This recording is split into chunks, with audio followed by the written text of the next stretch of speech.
Olá pessoal, eu sou Jorge Leiber, estou começando mais um ao vivo com Jorge Leiber nessa tarde de quarta-feira. Você que não está no futebol, está comigo aqui.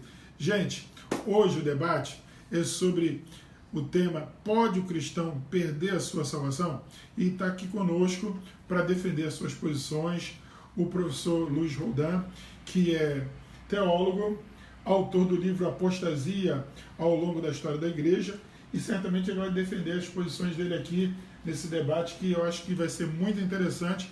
E eu quero convidar você a participar desde casa, mandando a sua mensagem, curtindo e até compartilhando para a galera que você gostaria que conhecesse um pouquinho sobre as doutrinas da salvação. Pode o cristão perder a sua salvação? Professor Tiago, falou meu nome. Professor Luiz Roldan, boa tarde. Seja bem-vindo aqui ao nosso debate. Suas considerações iniciais. Uma boa tarde a todos. É um prazer estar aqui para falar um pouquinho de teologia, um pouquinho sobre doutrina de salvação, principalmente na visão arminiana. Um prazer estar aqui com o meu amigo Tiago Stilo, Dr. Jorge, e estarmos tentando colaborar de alguma forma no entendimento de todos. Professor, fale um pouquinho sobre o livro do senhor. Antes de eu apresentar o nosso outro convidado, queria que o senhor desse uma palhinha, o que o senhor aborda, em termos gerais, nesse livro Apostasia ao longo da história da igreja? Aqui eu venho desmistificando a apostasia como um desvio moral momentâneo, mostrando que são duas coisas distintas, e falando o que é a apostasia em si, quem pode realmente apostatar. Eu trabalho na visão de Jacó Armínio, quando ele no volume 1 de suas obras ele fala sobre uma distinção entre o crente e o eleito. Eu falo da necessidade da perseverança. Professor, não fale tudo, porque não. Senão a galera está em casa não vai querer comprar o teu livro, já vai pegar todas as informações aqui. Está conosco também o professor Tiago Titilo, que foi convidado, primeira vez aqui na Fato. Professor, seja bem-vindo. Eu gostaria que o senhor, nas suas considerações iniciais também, falasse um pouquinho, porque ele também é autor do livro Jamais Perecerão. Olha que maravilha. Esse livro de uma capa muito interessante, tem por título Jamais Perecerão. Eu gostaria que também, nas suas considerações iniciais, o senhor pudesse falar um pouquinho do conteúdo do seu livro. Boa tarde, pessoal. É uma alegria estar aqui nessa tarde para debater esse assunto na área da soteriologia, em especial da soteriologia arminiana. Quero agradecer ao Dr. Jorge Leiber, o privilégio de estar aqui, e ao amigo, professor Luiz Roldan, que me convidou para fazer um contraponto à sua visão de apostasia. Eu que defendo a doutrina da segurança eterna dos salvos e busco apresentar os motivos exegéticos, análise de textos bíblicos nas línguas originais para fundamentar essa doutrina, bem como uma análise teológica e também histórica sobre o assunto. Esse é o conteúdo do seu livro, professor. Exatamente. Gente, para começar, tem que ser a queima-roupa aqui, de olho na lente ali. Gente, pode o crente perder a salvação? Professor Luiz Roldan. Sim. Há embasamentos bíblicos, apontamentos bíblicos em diversas passagens ao longo do Novo Testamento, e que eu vejo que não podem ser negligenciados, nem mesmo visto simplesmente como algo que poderia, mas não acontece. O pessoal que está em casa vai perguntar assim, mas como é que eu vejo isso na Bíblia? Onde está isso na Bíblia, que ele pode perder a salvação? Nós temos algumas passagens em Gálatas 5, versículos do 1 ao 6 tratam sobre isso. Gálatas 5, de 1 ao 6. Do 1 ao 6 vai tratar sobre isso. 1 Timóteo também trata sobre isso.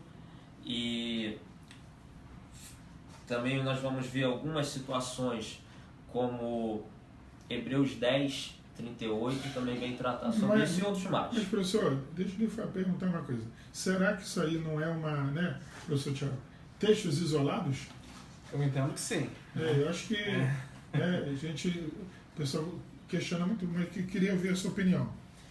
Eu entendo a sua pergunta inicial, se um cristão verdadeiramente salvo pode ou não perder a salvação. Eu responderia de uma maneira menos objetiva, menos direta. O crente é livre, e mais livre ainda em Cristo Jesus. Então ele tem liberdade para se apartar de Jesus Cristo e perder a salvação. A questão é, ele consuma este ato, a Bíblia me diz que não, né? Eu posso pegar os textos até mencionados pelo pastor Luiz Roldan, por exemplo, ele menciona Hebreus 10:38, foi um dos textos que ele mencionou, né? Se o justo recuar, a minha alma não tem prazer nele. O justo viverá pela fé, porém se o justo recuar, a minha alma não tem prazer nele. Ele está dizendo que o justo pode recuar, mas no versículo seguinte ele diz: nós, porém, não somos dos que recuamos para a perdição, e sim dos que conservamos a fé para a salvação. Mas aí não é escolha, professor, é uma decisão da pessoa, nós escolhemos recuar ou não, né? A questão toda é que desde lá do versículo 26, que vai embasar essa defesa da possibilidade de apostasia, nós temos uma cláusula condicional. Se vivermos deliberadamente no pecado, me parece que o autor de Hebreus ele está falando de uma possibilidade utilizando uma linguagem retórica. É uma possibilidade que não se concretiza, e isso é o que ele busca afirmar no versículo 39. A gente ouve aqui no Rio de Janeiro, professor, sempre um slogan, parece tão slogan: uma vez salvo, salvo para sempre, né? Foi motivo de muito questionamento aqui no Rio de Janeiro, aqui no Brasil. Como é que o senhor encara dentro desse contexto que a gente está começando a trabalhar aqui, essa expressão, uma vez salvo, salvo para sempre? O debate aqui é: pode o cristão perder a sua salvação? Né? Uma vez salvo, salvo para sempre, ou a pessoa pode perder a sua salvação? Eu vejo que não, baseado em 1 Timóteo 4:1, que diz assim: mas o Espírito expressamente diz que nos últimos tempos apostatarão alguns da fé, dando ouvidos a espírito enganadores e a doutrina de demônios. Bem, aqui está dizendo que o Espírito Santo diz expressamente que alguns irão apostatar. E quando nós vamos ver a palavra apostasia, ela está ligado a desviar-se, cair, retirar-se, etc. Nós temos, por exemplo, o dicionário bíblico Almeida, que vai falar que apostatar é abandono da fé. Então está dizendo que alguns apostatarão da fé, alguns irão realmente vir a negar a fé. Então eu vejo que a questão salvo e salvo para sempre, eu vejo uma questão condicional da continuidade.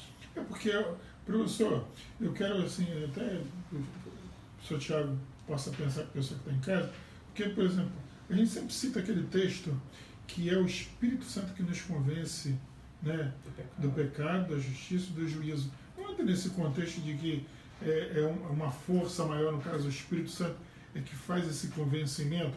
Porque aí eu quero lançar essa ideia para o pessoal que está em casa. Uma coisa que é muito questionada é o pecado contra o Espírito Santo, né? A pessoa que peca contra o Espírito Santo, ela perde a salvação? É o Espírito Santo que é encarregado de convencer realmente a pessoa acerca da salvação? Como é que funciona isso? O Espírito Santo ele age previamente na vida do pecador, antes mesmo deste ser salvo, capacitando-o a crer em Cristo, vencendo a inabilidade moral, espiritual, que ele contraiu na queda em Adão. A questão do pecado contra o Espírito Santo, que é necessário observar, quem cometeu esse pecado na Bíblia? Nós temos o relato nos Evangelhos, né? E nos Evangelhos nós vemos Jesus se dirigindo aos fariseus. Jesus nunca mencionou esse pecado específico como sendo cometido por um crente, por um salvo, tá? Os fariseus, no auge de sua hipocrisia, uma vez que amavam mais a glória deste mundo do que a glória de Deus, reconhecendo a messiandade de Jesus Cristo, mas não querendo assumi-la publicamente para não perder o status social de liderança religiosa que acabava dominando politicamente o povo, eles preferem dizer que Jesus age motivado e impulsionado pelo próprio demônio do que reconhecer ele como Messias e acabar com todos os seus projetos de poder religiosos, né? Se o Dr. Jorge me permite, eu gostaria apenas de fazer uma observação quanto ao texto mencionado pelo professor Luiz Roldan. Ele cita 1 Timóteo 4, né? Isso. O Espírito 1 diz, Timóteo 4. 1 Timóteo 4, onde diz que o Espírito expressamente afirma que nos últimos tempos alguns apostatarão da fé. A palavra fé nas pastorais, né? Aí entra Tito, 1 Timóteo, 2 Timóteo, e nos textos jamais para o final do cânon, como Judas, segunda Pedro, ela não é utilizada majoritariamente como fé salvífica, e sim como corpo de doutrinas. Você vai ver em Judas 4, quando o autor da carta diz da fé que de uma vez por todas foi entregue aos santos. Fé ali não é fé salvadora, mas é o corpo doutrinal, a doutrina, o depósito de doutrina entregue aos santos. Então eu creio que o apóstolo Paulo está falando que nos últimos tempos as pessoas que confessam a fé cristã, a doutrina cristã, se apartariam dessa confissão de fé. Ele não fala necessariamente que tais pessoas eram salvas. Só a título de contra-argumentação, o professor Luiz Roldan naturalmente tem outro ponto de vista. Porque o pessoal que está em casa deve estar perguntando para a gente como é que a pessoa sabe se está salvo ou não. Como é que uma pessoa pode ter a certeza da sua salvação? A gente vê nos púlpitos, pessoal, tem certeza da sua salvação, a pessoa levanta a mão, amém. Como é que a pessoa pode ter certeza da sua salvação? Como é que a pessoa sabe se ela está salva ou não?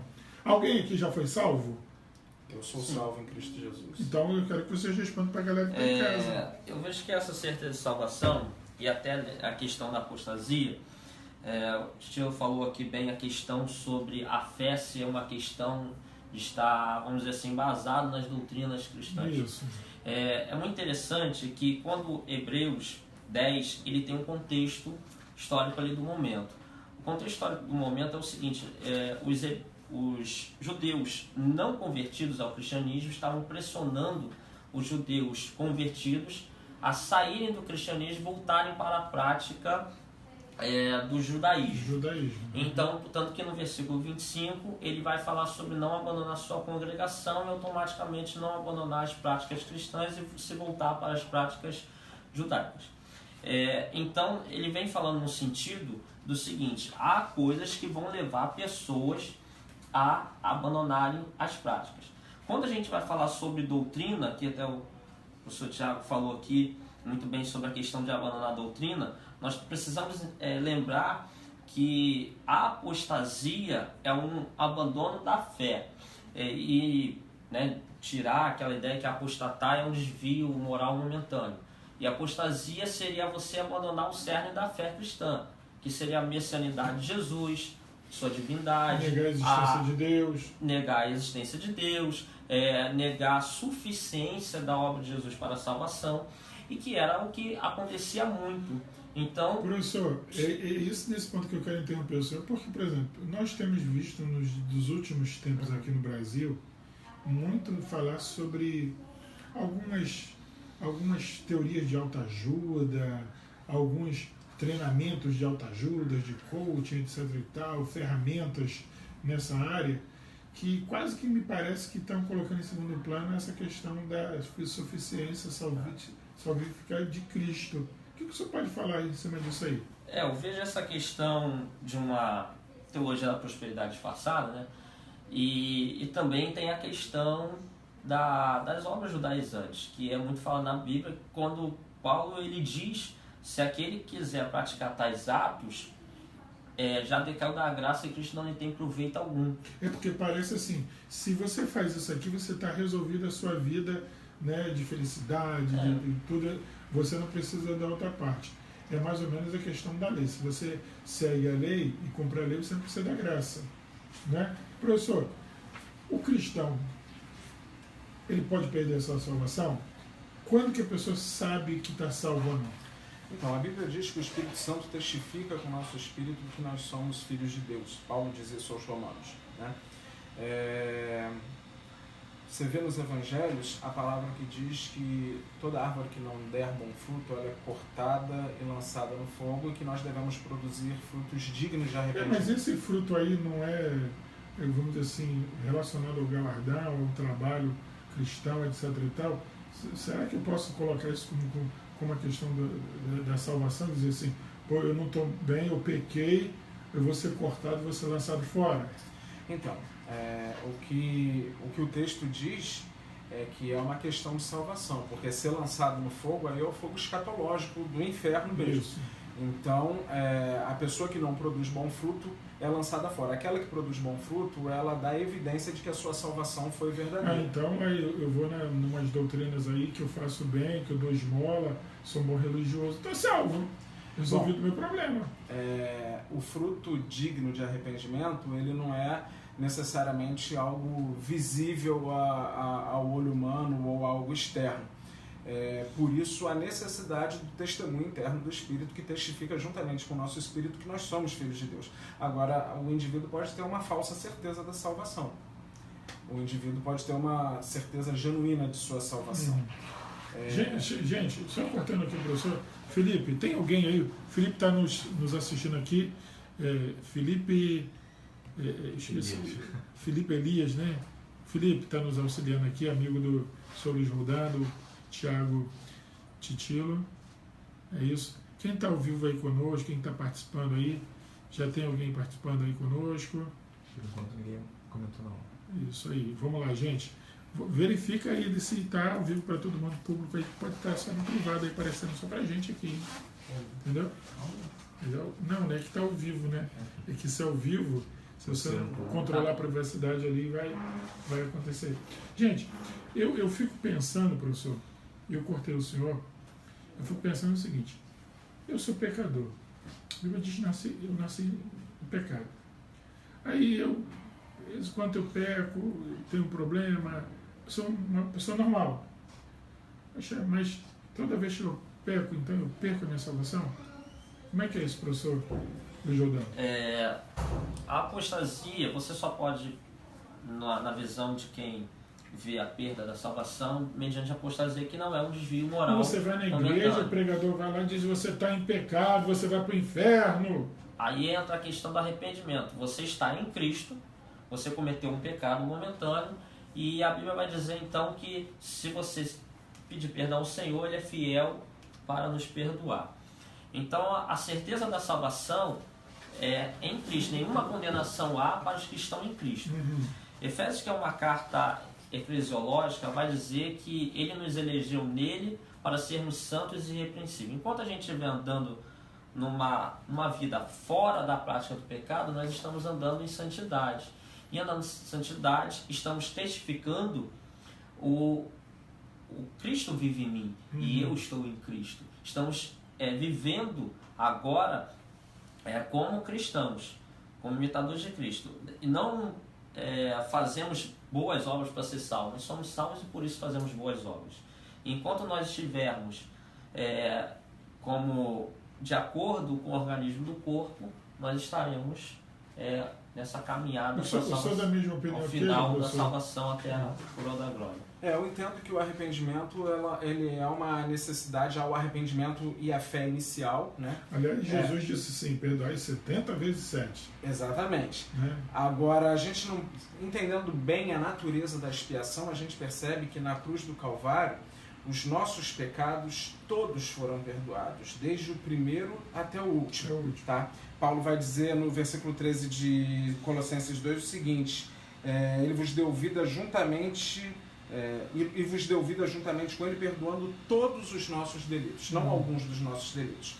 O crente que cai em pecado, ele está numa situação de uma comunhão prejudicada com Deus. Contudo, o Espírito o levará ao arrependimento, e esse arrependimento, naturalmente o cristão vai ter esse arrependimento por obra do Espírito, mas o indivíduo não corre o risco de perder a sua salvação, porque todos os pecados dele foram perdoados. Mas isso, as pessoas não têm esse entendimento. As pessoas acham o seguinte, que aceitou Jesus, aí a pessoa disse não peque, só que a pessoa vai lá e peca.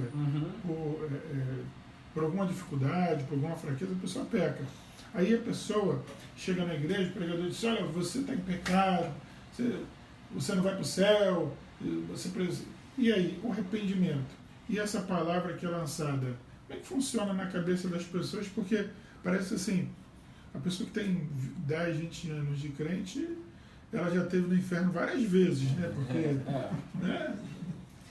Na minha prática pastoral, Dr. Jorge, eu não ajo assim. Se eu por algum motivo sei, ou se a pessoa me confidenciou que está em pecado, eu busco encaminhá-la no sentido dela se reconciliar com Cristo, porque isso vai prejudicar a vida dela de alguma forma. Mas olha só, se reconciliar, a pessoa não deixou de ser... Não deixou de ser salva. Não, a pessoa não deixou de estar em Cristo. Não.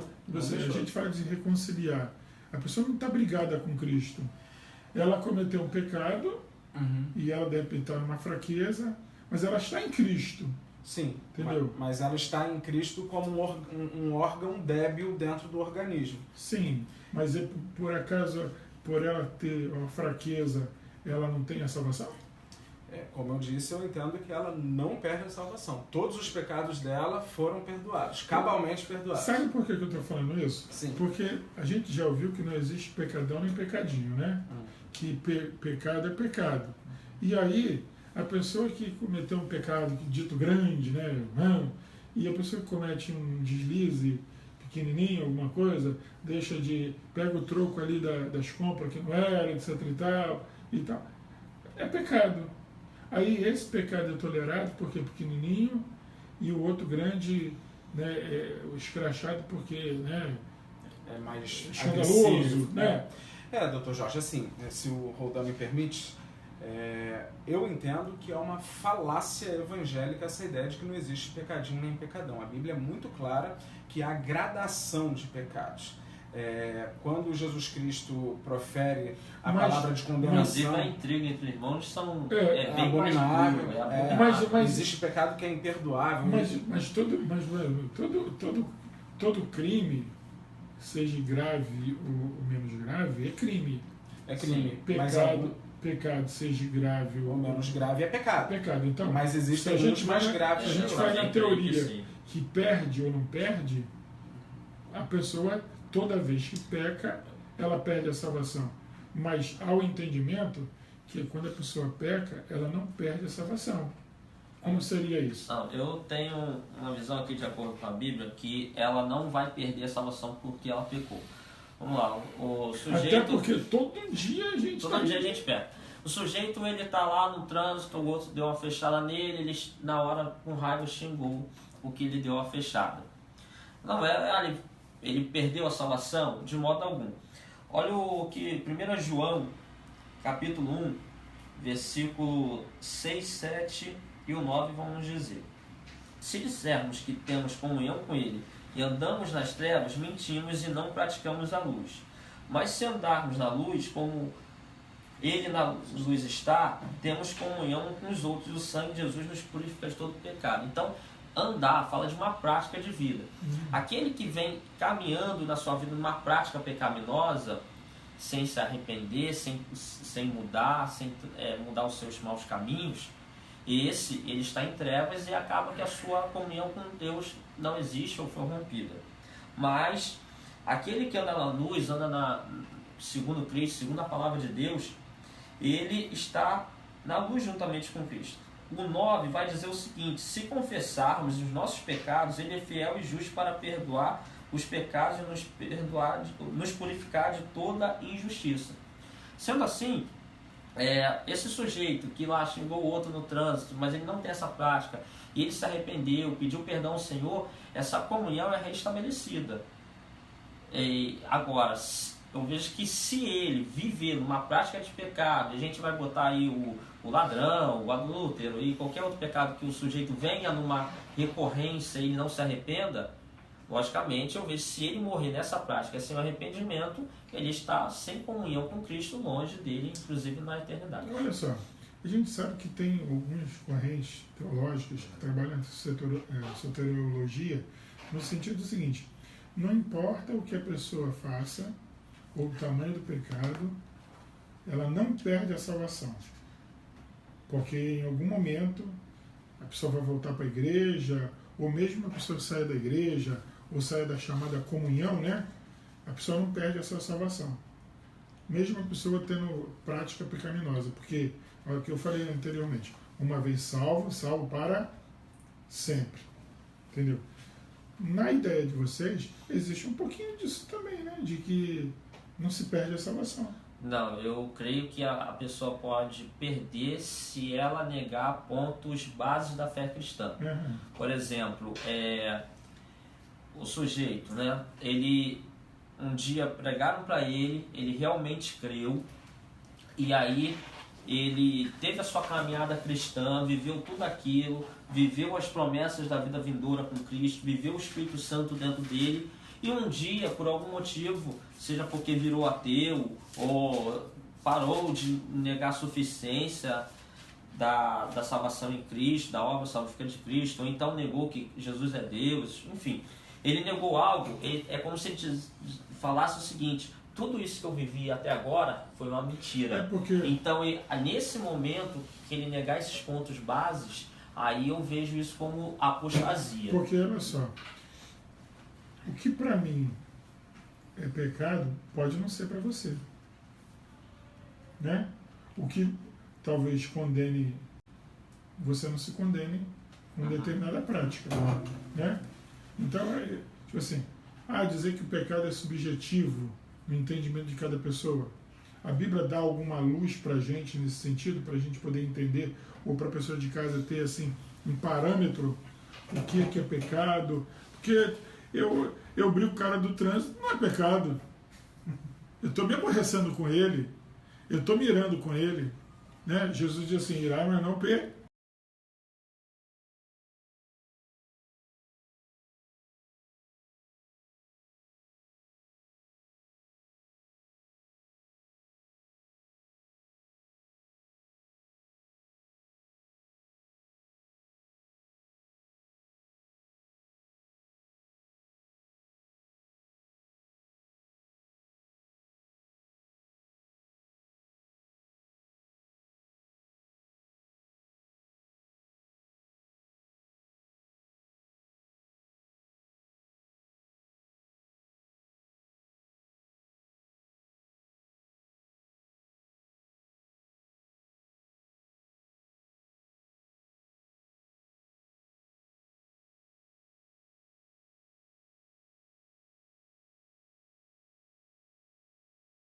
E saiu do meio de nós, mas não era dos nossos, porque se fosse dos nossos, teria permanecido conosco e por isso saiu, para que ficasse manifesto que não eram dos nossos, né?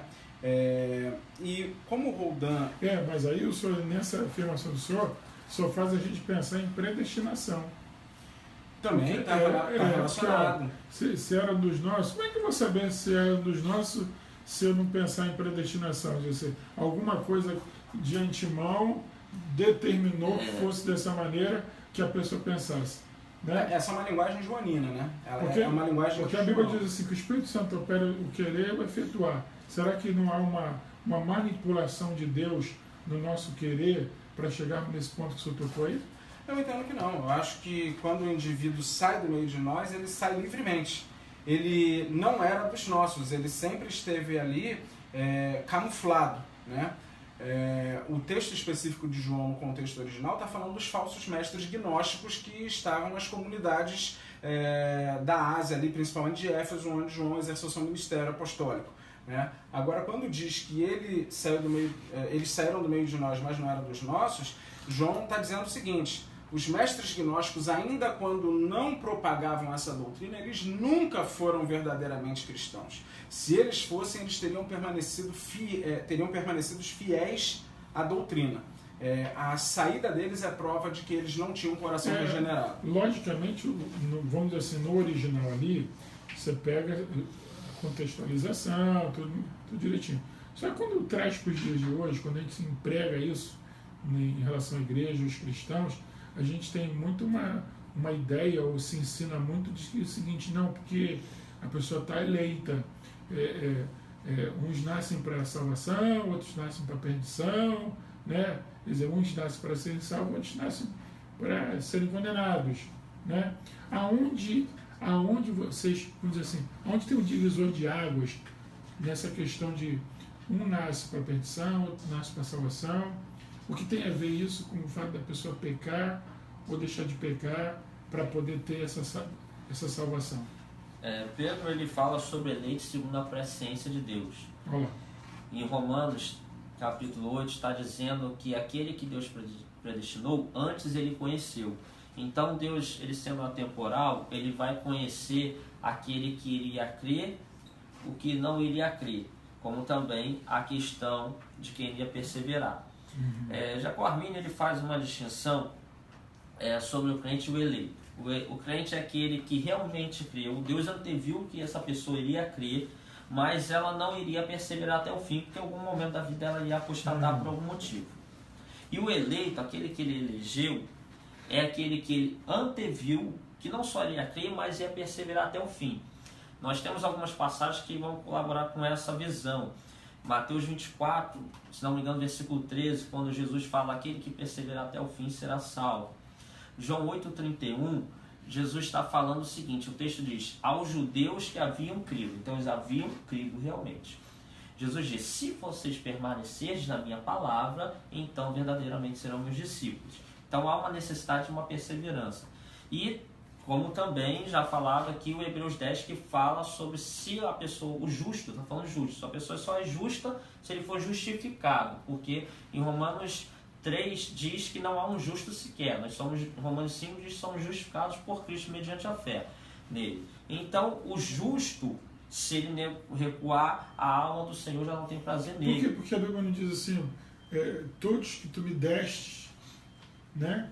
Jesus falou sobre isso, todos aqueles que o Pai, né? Essa é uma grande questão. Menos, aí exceto o filho da perdição, que é um hebraísmo para falar o seguinte, que fala sobre a prática de vida. Filho da paz, que é uma pessoa pacífica.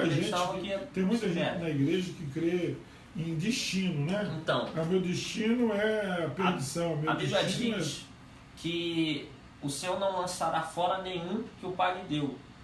Mas ela não diz que a pessoa não pode pular fora. Então, a própria palavra apostasia é cair ou sair. Então, você só sai ou decai do que você está dentro. A gente vai porque o Pai nos fez ir. Mas não irresistivelmente. Jesus ele diz assim, João 12, quando eu for levantado da terra, atrairei todos a mim. Então, se isso fosse irresistível, seria universalismo. Mas aí a gente já começa em outro conceito aí, né? Mas a própria questão da eleição condicional, e eu vejo a própria perseverança condicional também. Então, professor, a gente pode acreditar, professor Tiago Titilo, em destino? O crente pode acreditar em destino? Ou nessa predestinação aí, vamos dizer assim... Fatalista? Ou fatalista, vamos dizer assim, um pouco serena, né? Que a pessoa, tipo assim, mas isso está destinado, Deus destinou assim, porque parece uma linguagem assim, a grosso modo, né? Não tem fundo escatológico, né? É normal, é comum, pode o crente pronunciar dessa maneira? Então, eu creio na doutrina bíblica da providência de Deus. Ele governa todo o universo. Isso é um fato indiscutível, a não ser que nós desconsideramos boa parte do texto bíblico, né? Que Deus governa. Agora, eu creio que quando ele cria agentes morais livres como ser humano, ele vai governar à luz do conhecimento que ele tem de todas as coisas, inclusive das coisas futuras, não coagindo a vontade humana, a não ser em um caso específico para alcançar determinado propósito. Isso. Ele pode, de fato, intervir na sua vontade e na minha para alcançar um determinado propósito. Então o senhor crê na soberania de Deus? Sim, como o pastor, o professor Luiz Roldan também crê e o irmão também crê, né? Eu não estou no debate, você está perguntando. O pessoal aí também crê. Gente, quem de casa crê na soberania de Deus, pode mandar aqui uma mensagem. Como é que você vê a questão da soberania atuando sobre a vontade humana, né? Ele falou aqui, nós temos o caso de Moisés, que Deus manda Moisés libertar o povo, aí Deus parecia que corria na frente e ia lá endurecer o coração de Faraó, né? Mas você não lembra que Deus mandou ele tirar? Fala lá com o Faraó e tal. Aí o coração de Faraó é endurecido, né? Então acho que tem a ver com isso aí. Mas pode continuar aí que tá legal, professor. Não, eu só queria fazer uma colocação em relação... professor Luiz Roldan, quando o Dr. Jorge citou João 6,37, todo aquele que o Pai me dá, esse virá a mim, o que virá a mim de maneira nenhuma lançarei fora, e eu o ressuscitarei no último dia. O texto diz que todos os que o Pai dão a Cristo serão ressuscitados no último dia. Então a ideia de que ninguém pode tirar das mãos do Pai, mas a própria pessoa pode sair das mãos do Pai, ela é negada no sentido de que se o indivíduo foi a Cristo, ele será ressuscitado no último dia. E a ressurreição aí é ressurreição para a vida, não é ressurreição para a condenação. Porque eu dei um exemplo aqui, eu estava pensando sobre isso aí aqui em casa, conversando até com uma pessoa, não interrompendo, mas me lembrei agora, professor Luiz, que é o seguinte, o senhor é pai? Não. O senhor é pai? Sou. então só tem um filho, né? O senhor briga com esse filho? Faço de tudo para que não, mas ocasionalmente... Ele briga às vezes contigo? Ele briga comigo. Ela briga comigo. Pode estar longe, pode estar perto, não pode acontecer isso? Uhum. Vamos supor que brigue por uma temporada, viagem, vai para bem longe. Ela ainda é pequena, né? Mas um filho, acontece. Mas um dia a pessoa volta, não volta? Sim. Deixa de ser filho? Sob hipótese alguma. Perde a condição de filho? Nunca, jamais. Obrigado.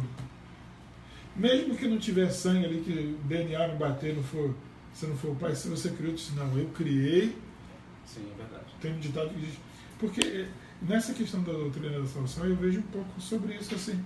Eu dei esse exemplo para o pessoal em casa entender que a gente fala muito de perder a salvação, de não perder, etc e tal, mas eu tenho um filho. O filho não perde a condição de ser filho nunca. Nunca, né? Jamais. Eu tenho aí na lei que o cara, vamos dizer assim... Emancipa. Emancipa, né? Mas aí emancipa, mas não deixa de ser filho. Sim. Casa se constitui família e continua filho. Continua filho. Faz umas traquinagens, briga com a gente, comete umas ingratidões, assim, várias, mas continua sendo filho. Nessa questão da doutrina da salvação, de perda ou não tem um pouquinho disso? Dessa questão de nós sermos filhos e a gente faz umas traquinagens, peca, se atrapalha na vida, se embaraça. Eu entendo que sim, isso é um problema por rodando. A questão é a seguinte... Mas aí o cara diz assim, faz uma estrapalhada terrível. Então, tem a questão da soberania de Deus. Deus ele é soberano, sim. Eu vejo que Deus ele é um ser criterioso. Vou interromper para você para fazer em casa assim, ó. Você não é meu pai. Você não me manda. Você não é meu pai. Na minha vida mando eu. E aí? Então, vamos lá. Não é o que os filhos falam com a gente? Sim, muitas das vezes? a gente tem que olhar a partir do olhar divino. Deus ele é um ser soberano e ele é um ser criterioso. Eu vejo que ele estipulou critérios para salvação de acordo com os seus atributos de caráter. Mas aí nenhum atributo de caráter vai falou dessa questão de não reconhecer, né, Deus, então, apostatar. Vamos lá. O filho, muitas das vezes, ele vira as costas para o pai, ele diz que o pai não é pai dele e tudo mais, etc. E tal. O que acontece? Nós vamos ver que Deus ele é justo, ele é amor, mas ele também é justo. E os outros atributos, nenhum vai sobrepujar o outro. Porém, quando nós vamos ver isso, nós vamos ver que uma pessoa ela só passa a ser filho de Deus quando ela passa a crer. João 1,12 vai dizer isso. Então, o que acontece? Essa pessoa, não é que Deus não deixou de amá-la, não é que Deus renegou. No caso, é a pessoa que renega Deus. Porque o que acontece? Deus ele é justo. Então, como vai alguém que o cristão fiel com o não cristão para o mesmo céu? Como vai o cristão fiel com o cristão está falando assim, tu não existe? Ou, aliás, ali já deixou de ser cristão. Ou falando, eu não preciso da sua graça para ser salvo, eu não creio na sua cristão infiel vai ficar... O cristão infiel, no sentido que eu digo, daquele que vem negar. Ele vai dizer que tudo aquilo é uma mentira. Então acaba que ele vai gerar o que dentro dele? Uma incredulidade. E a incredulidade é separado da salvação. O que eu penso assim, o pessoal em casa já ouviu isso aí, é a questão da pessoa dizer assim, porque eu faço bem, eu ajudo as pessoas, não falo mal de ninguém, não cuido da vida de ninguém. Aí foi aquele exemplo lá do Novo Testamento daquele homem que dava esmola, fazia o bem. Mas, indo um pouquinho mais fundo, a Bíblia fala que a nossa justiça é como um trapo de imundícia. Quer dizer, é um farrapo. Sim. Então, a Bíblia nos dá a entender que o homem não pode justificar-se a si mesmo. Não. Precisa da justificação em Cristo Jesus. Então, no final das contas, não é Deus que faz tudo?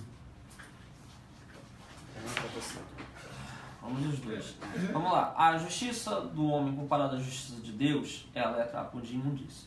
Mas vamos ver a justiça de Deus. Salmo 67, versículo 4 diz que Deus julga as nações com equidade. Quando nós vamos olhar Hebreus 1, versículo 8, diz assim: mas do Filho diz, o teu trono, ó Deus, subsiste pelos séculos dos séculos, e o cetro da equidade é o cetro do teu reino. equidade é que todos estejam nas mesmas condições.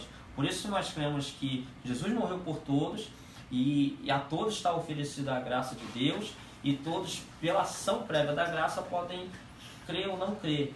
Mas eu continuo vendo que, do mesmo modo que essa graça pode ser resistida antes do indivíduo crer, ela também continua a ser podendo ser resistida depois mesmo dele crer, variando da situação de cada um. Então a questão é essa. A pessoa também temos que lembrar, né, foi falado sobre a pessoa, eu não faço mal a ninguém, não somos salvos por obra, mas pela fé. A graça vem pelo canal da fé, né? Professor, vamos lá em cima disso aí, que isso aí é forte. Quando você mencionou o texto de Isaías falando das nossas justiças como trapo de imundície, está falando do não crente, do não cristão. De fato, qualquer esforço de um não cristão para apresentar-se justo diante do justo é um esforço tolo. Ele não vai se apresentar. Aí entra o que Lutero, em 1517, há 500 anos atrás, trouxe, que não era uma novidade, mas era um resgate da teologia paulina, a justificação pela fé somente. A crença de que o indivíduo incapaz de se justificar diante de Deus, ele, quando crê em Cristo, da mesma maneira que o pecado dele foi colocado sobre Cristo na cruz, a justiça de Cristo é colocada sobre ele. E quando Deus olha o pecador, ele não olha mais o pecado do pecador, mas ele olha a justiça de Cristo cobrindo o pecador. Essa é a doutrina da justificação pela fé, somente, em Jesus Cristo somente. Com base nessa doutrina, inclusive, ela fortalece muito mais a ideia da perseverança ou da segurança eterna dos salvos, porque o indivíduo judicialmente declarado justo num tribunal romano, a sentença era uma sentença irrevogável. Assim como quando nós somos declarados justos por causa da justiça de Cristo diante de Deus, essa sentença é irrevogável. É esse ponto aí. Se você foi declarado justo, se você teve o seu nome escrito no livro da vida, né? Quem pode revogar isso? Ninguém. É aquela história do rei que baixou o decreto, botou lá o... Ninguém, agora eu posso fazer mas atento a isso? Ele disse ninguém. Então, mas a questão é o seguinte, por isso que eu acho muito interessante a distinção entre o crente e o eleito. O eleito, ele não perde a sua salvação, a presença de Deus não falha. Aquele que, vamos lá, desde a fundação do mundo, Deus escreveu... na igreja, direitinho. Então, como é que eu sei se eu sou eleito ou não sou eleito? O sujeito lá, Deus anteviu que ele iria crer e perseverar até o fim. O nome dele está lá e não vai ser apagado, não vai ficar aquele apaga e risca, isso não existe. E então por quê? Porque a presença de Deus não falha. Ele elegeu aqueles que iriam crer e perseverar. Como é que eu sei que o meu nome está lá? Como eu sei? Aí você vai ter que viver como tal. Porque você tem que viver como cristão. Assim, tem o joio e o trigo. E como é que eu sei se eu sou o joio ou se eu sou o trigo? O joio tem natureza de joio, o trigo tem natureza de trigo. Então, nós vamos ver. Eu posso ler uma passagem aqui de John Owen, calvinista John Owen. Ele fala algo muito interessante. É pequeno, ele fala assim: a doutrina do Evangelho é uma doutrina que conduz à santidade. Ela ensina, exige e ordena a santidade. Ensina que sem santidade ninguém verá o Senhor.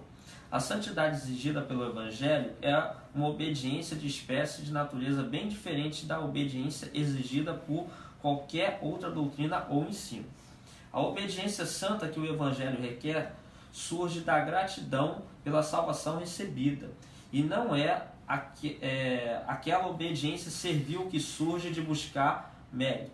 Contudo, até mesmo estas pessoas salvas podem cair da obediência calorosa e sincera aos mandamentos santos do Evangelho e tornar-se infrutíferas por um tempo em vida. Em todo tropeço há uma apostasia parcial, com muita desonra para Cristo. Alguém poderá saber se seu retrocesso não irá acabar numa apostasia total. Resumindo, é uma obediência livre de coração, voluntária, de gratidão pela salvação recebida. Mas o que John Owen está falando? Se essa pessoa acabar ao longo da sua vida vivendo diferente do que deve viver como cristão, ele pode estar sendo visto por Deus como um apóstolo. Diga, professor. Doutor Jorge, eu gostaria de deixar 2 textos para o professor Luiz Roldan, porque me parece... Só pode ir direto onde o senhor discorda dele, do ponto. Sim, justamente. Me parece que todo o edifício teórico do pensamento da possibilidade de apostasia está na dicotomia entre o crente salvo, né, e o eleito. O crente salvo pode vir perder a salvação. O eleito jamais perderá, porque Deus já anteviu que ele chegará à reta final salvo, né? Essa dicotomia que se encontra em... A minha dificuldade aqui é saber se eu sou eleito ou não, né? Eu vou chegar lá. Essa dicotomia que você julga encontrar em Armínio, eu, por exemplo, não julgo encontrar em Armínio, eu definiria de outra maneira essa dicotomia. Ela tem origem em Agostinho, mas deixando 2 textos para demonstrar que ela não é bíblica, e se ela cai, todo o edifício do pensamento da apostasia cai junto, no meu entendimento. Tá? Romanos 8, 29 diz: porque aqueles que de antemão Deus conheceu, também os predestinou para serem conformes à imagem do seu Filho. E aqueles que predestinou, estes também chamou. Os que chamou, também justificou. Os que justificou, também glorificou. O que o apóstolo Paulo está dizendo é que todos que Deus anteviu e assim elegeu, ele vai passar por esse processo. Deus previu sua fé, o escolheu, chamou, ele creu em Jesus Cristo e chegou à glorificação. Todos os que foram glorificados, ou seja, que ressuscitarão para a vida eterna no fim dos tempos, eles foram anteriormente justificados. Não há um só justificado pela fé em Jesus Cristo, ou seja, salvo, que por fim não seja glorificado. O segundo texto que eu quero trazer é o próprio texto de 1 Pedro 1:2, quando Pedro se dirige aos seus destinatários como eleitos segundo a presciência de Deus Pai. Se a dicotomia é verdadeira, se há uma distinção entre eleitos e salvos, entre salvos e eleitos, Pedro até poderia chamá-los de crentes, de salvos, mas ele jamais poderia chamá-los de eleitos, porque ele não teria como saber se aqueles que estavam salvos quando ele escreveu aquela carta seriam eleitos, se perseverariam até o final e confirmariam a sua eleição. Tá? Isso me ajuda na resposta à questão do Dr. Jorge, né? Quando ele diz: como é que eu sei que eu sou um eleito? O eleito, primeiro, ele crê em Jesus Cristo. Você crê em Jesus Cristo? Você crê em Jesus Cristo? Então você é um crente verdadeiramente salvo. Você dá frutos dignos de arrependimento? Então você é um crente verdadeiramente salvo. Você recebeu o testemunho interno do Espírito no seu coração, testificando juntamente com o seu Espírito que você é filho de Deus? Então você é um salvo. Mas isso é uma visão que eu tenho agora. Não, e essa eleição foi feita quando? Não foi feita anterior? Não parece uma manipulação? Não, porque Deus ele não é preso ao Cronos. Quando a gente vai falar de nosso tempo, nós temos que ver acontecer neste momento para nós sabermos. Só que Deus ele está vendo toda a história. Dentro de toda a história da humanidade existe a sua vida, existe a minha vida. Então ele sabe, para Deus esse tempo... Deus está sempre no presente, a gente entende isso. Mas não o que está limitado ao acontece? tempo e espaço. Dentro dessa situação, eu queria trazer aqui uma reflexão sobre Romanos 8, que é muito interessante, que olha só, porque o que antes ele conheceu, ele também predestinou. E aqui ele está falando dele. Então ele conheceu todos, mas aqui no caso ele conheceu aquele que ele elegeu para serem predestinados a serem conforme a imagem de seu filho. Tá? Então aqui ele está falando dos eleitos. Quando Pedro ele vai falar, realmente Pedro não tinha como ele saber quem era, mas é inegável que João 8, 31, são os que haviam crido. Mas se eu fosse preso naquela congregação ali, fazia parte desse processo, porque chegaram até ali. Né? Quem não chegou até... Não, é de eleição. Porque todos estavam ali, para dizer, olha, já que todo mundo está aqui, é porque vocês foram predestinados para estarem aqui. Dentro de uma questão... Seria muito fácil a gente ter essa concepção, né?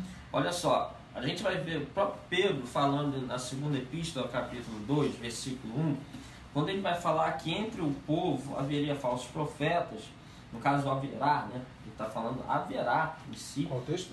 2 Pedro 2. Ótimo, vamos lá. Haverá falsos profetas. que introduzirão encobertamente heresias destruidoras, negando até o Senhor que os resgatou. Então são pessoas que foram resgatadas e só pode ser resgatada primeiro pela ação de Deus, mas mediante a fé, mas eles estão negando esse próprio Cristo. E aí a questão dele negar as doutrinas bases da fé, que a gente já falou aqui, a messianidade, a suficiência de Jesus, a sua divindade, é isso. Então eles negando a fé. Então elas são pessoas que foram resgatadas. Quer dizer, as pessoas tiveram contato, viveram a experiência cristã, porque na verdade assim, tem alguns ensinam assim, se realmente a pessoa tivesse vivido a experiência cristã, ela jamais abandonaria, né? Nesse caso que você está colocando, essas pessoas viveram a experiência cristã e deliberadamente elas viraram as costas, negaram, né, a fé. Então é um pouquinho diferente, porque quem diz assim, se a pessoa realmente for salva, ela não vai chegar a esse ponto, ou chega? Chegam, né? Eu vejo isso até numa análise exegética aqui de Hebreus 6, do 4 ao 6, se a gente for olhar aqui, eu me baseei na chave linguística do Novo Testamento grego, da editora Vida Nova, e aqui a chave linguística nos traz situações dos significados dentro das questões verbais daquelas palavras ali dentro desse contexto. Então nós vamos ver aqui que são pessoas que, por uma vez por todas, foram iluminadas, né, que indica Deus dá um entendimento e olhos espirituais. São pessoas que experimentaram, né, o verbo expressa o desfrutar real e consciente das bênçãos aprendidas em seu verdadeiro caráter. E a gente vai provar o que? O dom celestial. E nós vamos ver que dom, se a gente lembrar de Efésios 2,8, o dom celestial ali trata da salvação. Jesus disse para Nicodemos que se ele conhecesse o dom, né, se ele bebesse da água que ele jamais, né, no caso para a mulher samaritana, em seguida fala assim, jamais tornaria a ter sede, né? Quer dizer, então acho assim, a pessoa conheceu, ela volta atrás, aí alguém diz assim, volta, aí outro diz assim, mas se ela tivesse conhecido verdadeiramente, ela jamais voltaria. Então vamos lá. Então são pessoas aqui que elas conheceram, mas o texto está tratando do quê? Pessoas que vieram a sair e não poderão ser, no caso de apostatar, não poderão ser renovadas. E por quê? Porque a graça foi derramada uma vez por todas. Tito 2,11. E ele vai dizer, então, foi quando? No sacrifício de Jesus na cruz. Então, quando ele fala sobre não poder essa pessoa ser restaurada, ele está trazendo uma situação de que, como a graça não vai ser derramada sobre você de novo, você não tem como ser restaurado. Mas aí entra uma questão, sua pergunta foi se ele poderia chegar a esse ponto. Então aí entra uma questão que ele não voltaria a ter sede. Mas não está dizendo uma questão que ele não pode sair. Estamos falando da suficiência de Jesus. Jesus ele é suficiente. O problema é que a questão da samaritana, ela tá falando o quê? De sistemas religiosos. Qual é o sistema correto? Os judeus adoram no templo, nós adoramos no monte. Qual é o correto? Ela está muito focada no sistema religioso, num aparato de dogmas, e ela está focada nisso. Ele está falando, não, eu sou suficiente. Você não vai precisar de nada.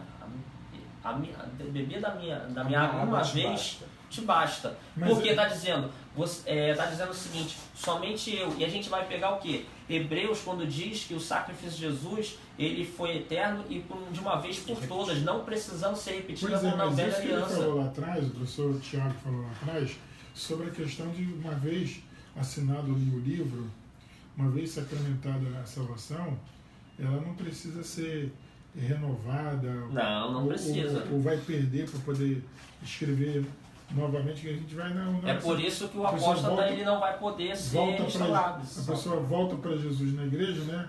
Aí a pessoa diz assim, não, Deus, reescreva o seu nome no livro da vida. Isso aí é um erro. Entendeu? Erro.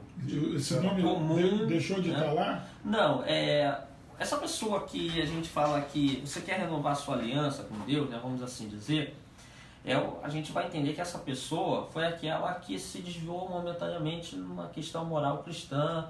Não foi uma pessoa que chegou e falou que a obra de Jesus não valeu nada. É uma questão diferente, né? Então, ela não negou a fé.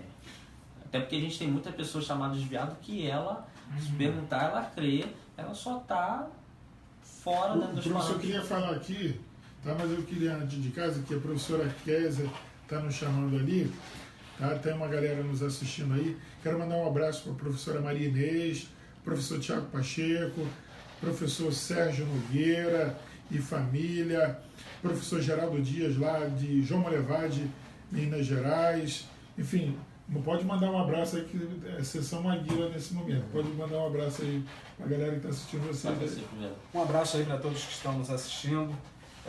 Tenho amigos que estão aí conectados, ligados, e missionários, pastores, professores, e sem mencionar o nome de alguém para não esquecer dos demais, um forte abraço a todos os amigos que estão aí nos acompanhando. Quero deixar um abraço a todos que estão assistindo, já citados, como também meus familiares, alunos, amigos, pastores, todos que estão aí nos assistindo. Deixar um abraço aí e que Deus abençoe sua vida. Felipe, nós estamos com quantos minutos aí? Por volta de 50 minutos. Nós vamos fazer mais 10 minutinhos, gente, para encerrar aqui o nosso bloco aqui geralmente de 1 hora. E eu quero partir aí para umas considerações finais, para a gente poder, cada um de vocês, arredondar a ideia de vocês, para deixar claro para o pessoal de casa que a gente não está falando nada de heresia, não. A gente está falando, pontuando aqui, né, linhas de pensamento. O pastor que está aqui... Edilson. Isso. Parece Demora um Hudson, pouquinho, né? né? Eu tenho língua presa, gente. Então, tu nos assistindo aqui. Demora um pouquinho para pegar. Ué, misericórdia, vocês são uma benção, né? Eu tenho valorizado 2 vezes. Eu estou procurando todas as redes Pois é. sociais e vou aparecer. Tá certo, então. Gente, vamos dar uma pausazinha? Tá gravando no áudio. Depois joga no áudio. No YouTube. Joga no YouTube? Então, agora já foi. A gente Continua. tem o pessoal Toca o barco. depois a gente pode cortar ali, né? Pode. Tá. Não gravou. Não gravou ao vivo? Vamos terminar aqui? Mas se não está aparecendo na rede social, tem algum problema. Porque não está... Ao ao vivo aparece direto. não está no... Tá no só aparecendo para mim. Vê se está no público aí. Tá. É que chegou uma hora que caiu a internet. Teve uma hora que caiu e estabeleceu. Aí quando cai, você interrompe no meio, não tem como você apertar o manter no final do vídeo, né? Então aí não fica gravado. Nós estamos ao vivo, hein? Pode... Vamos lá, galera. Vamos. Se clicar em concluir, vai virar um vídeo, né? Vamos- Grava o áudio, depois a gente faz a montagem. Vamos concluir as ideias nossas aqui, vamos lá? Eu queria, antes de dar uma... Agradecer primeiro a presença de vocês aqui, né? Amém? Que abrilhantou esse espaço aqui. Vamos ver se a gente faz outras vezes aqui. O pastor estava ali, ó, só. Né? Vamos lá. Quero agradecer mais uma vez, Dr. Jorge, Luiz Roldan e todos os que estão nos ouvindo, mas para reafirmar a posição, eu gostaria de deixar claro 2 textos que foram mencionados pelo professor Luiz Roldan. Ele cita 2 Pedro 2, lá no verso número 20, Isso. Pedro vai dizer o seguinte: portanto, se depois de terem escapado da contaminação do mundo mediante o conhecimento do Senhor e Salvador Jesus Cristo, se deixarem enredar de novo e são vencidos, tornou-se o seu último estado pior do que o primeiro. O conhecimento do Senhor e Salvador Jesus Cristo não é necessariamente um conhecimento salvífico, tá? Pode ser um conhecimento no sentido de muitos que confessam a fé cristã, mas não abraçaram. Conhecimento histórico, né? Isso, ou de estar congregando, mas sem ainda ter uma experiência cristã genuína, né? Mas olha só a expressão de Pedro: tornou-se o seu último estado pior que o primeiro. Pedro caminhou com Jesus. Pedro, ele tira essa fraseologia de Jesus, quando Jesus fala de Um espírito imundo que é expulso de uma casa, quando volta e encontra ela vazia, vem com 7 espíritos piores e o seu último estado se torna pior que o primeiro. A mesma expressão que Pedro usa. Pedro puxou na memória, ele se lembrou do ensinamento de Jesus. Só que quando Jesus ele limpa uma pessoa e volta a 7 espíritos piores, isso é sinal que a pessoa não foi salva, porque se ela estivesse habitada pelo espírito, os 7 espíritos piores não entravam. Pedro tem essa experiência em mente quando fala isso, que ele está dizendo que eles escaparam das contaminações desse mundo pelo conhecimento de Jesus Cristo, mas isso não implicou salvação da mesma forma que aquela casa que foi limpa e depois 7 espíritos piores voltaram, não tinha sido salva. É claro que Pedro tem esse ensinamento de Jesus como pano de fundo. Mas, professor, eu só quero deixar aqui, para a gente pensar, a pessoa, uma vez, ela tendo a casa dela limpa por Deus, já automaticamente ali o Espírito Santo já não entra nessa vida? Não necessariamente. Não faz morada? Não, tanto é que 7 espíritos piores voltaram e ela sofria um caso de possessão demoníaca, foi liberta daquela possessão demoníaca, mas não se tornou a habitação de Deus, né? E tanto é que Pedro tinha essa ideia de uma experiência de uma, aspas, libertação momentânea de alguma circunstância moral e não uma salvação mesmo, que no verso 22 ele diz: com eles aconteceu o que diz certo adágio verdadeiro. O cão voltou ao seu próprio vômito, a porca lavada voltou a revolver-se no lamaçal. Em momento nenhum ele diz que a porca se tornou ovelha e depois voltou a ser porca. Ela foi lavada, mas continuou com a natureza de porca. O cão continuou com a natureza de cão. Não houve uma transformação interna na natureza. O que houve foi uma aparência externa, uma lavadinha. Então esses falsos mestres nunca deixaram de ser porcos e cães. Eles nunca experimentaram a salvação. No meu entendimento do texto, isso me parece muito claro. Eu não estou desmerecendo a interpretação do irmão, professor Roldan, porque ele certamente interpreta de outra forma. E o texto que ele citou de Hebreus 6, eu concordo com o pastor e professor Roldan, o texto fala de salvos, só que o problema está na palavra grega parapessontas, que significa ou é traduzida por caíram, é um particípio adverbial, né? Essa tradução ela é legitimamente feita se nós traduzirmos por se caíram e se caírem, né? Então aqueles que foram iluminados, provaram o dom celestial, tudo isso, eles são salvos. Se caírem, é impossível renová-los para o arrependimento, porque estão novamente desprezando o Filho de Deus e expondo ele à vergonha pública. O texto não diz que eles caíram, o texto está utilizando uma linguagem retórica para falar qual seria a condição deles se eles caíram. O que o autor da carta está fazendo é utilizando um recurso chamado reductio ad absurdum. Ele está reduzindo a ideia do seu oponente ao absurdo para demonstrar como seria absurdamente absurdo, se me permite o pleonasmo,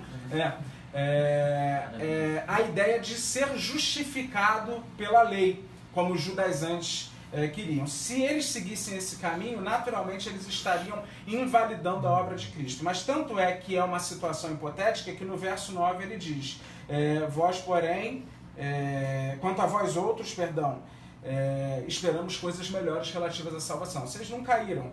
É só um modo de falar. Ele vai dizer exatamente isso com estas palavras. Ainda que falemos desta forma, ou seja, isso é uma maneira de falar, é uma expressão retórica. Tá? Então, colocando a minha consideração sobre esses dois textos e fechando a minha fala citando João 10, 27 a 29. Eu lhes dou a vida eterna, jamais perecerão. Aquilo que o meu Pai me dá é maior do que tudo, e das mãos do meu Pai ninguém pode arrebatar. Eu e o Pai somos um. De 3 formas, Jesus garante que o crente não perderá sua salvação. Primeiro, eu lhes dou a vida eterna. O verbo dar está no presente. É uma condição de agora. Você, eu, ele e todos que estão aí na plateia e nos acompanhando aí pela internet já têm a vida eterna. Zoé aionios, vida, aionios, adjetivo eterna, infindável, sem fim, não pode acabar. Se o crente perde a salvação, a vida não é eterna, ela é temporária. Se ela é eterna, ele não pode perder a salvação. Você já tem a vida eterna, então ela não irá acabar. Primeira maneira que Jesus garante essa salvação eterna. Segunda, ele diz, jamais perecerão. Há uma dupla negativa no texto grego que não consegue ser expressa de maneira cabal na língua portuguesa. O me, acompanhado de um subjuntivo aoristo. É a mais forte declaração negativa de impossibilidade na língua grega. Jesus diz, jamais perecerão. Ele está dizendo que não existe possibilidade alguma de alguém que tenha a vida eterna perecer, ou perder a salvação, ou ir para o inferno. E por fim ele diz que aquilo que meu Pai me deu é maior do que tudo, das mãos do Pai ninguém pode arrebatar. O crente está nas mãos do Pai. Ah, mas então ele poderia por ele mesmo, não ser arrancado das mãos do Pai, mas pular fora das mãos do Pai. Jesus, ele afirmou claramente em João 6,37, né?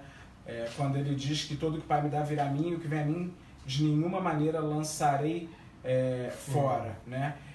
Ele diz que todos que vão a ele não serão lançados fora, e o texto não diz, quando afirma eu lhes dou a vida eterna, jamais perecerão. Ele não diz, exceto se você pular fora da mão do Pai. Ele dá a entender que está na mão do Pai, está seguro. E ele reafirma dizendo, eu e o Pai somos um. Então está na mão do Pai e na mão do Filho, seguro eternamente. Essa é a crença que eu vim expor aqui. E espero que, mesmo quem não concorde, pelo menos tenha compreendido o meu ponto de vista.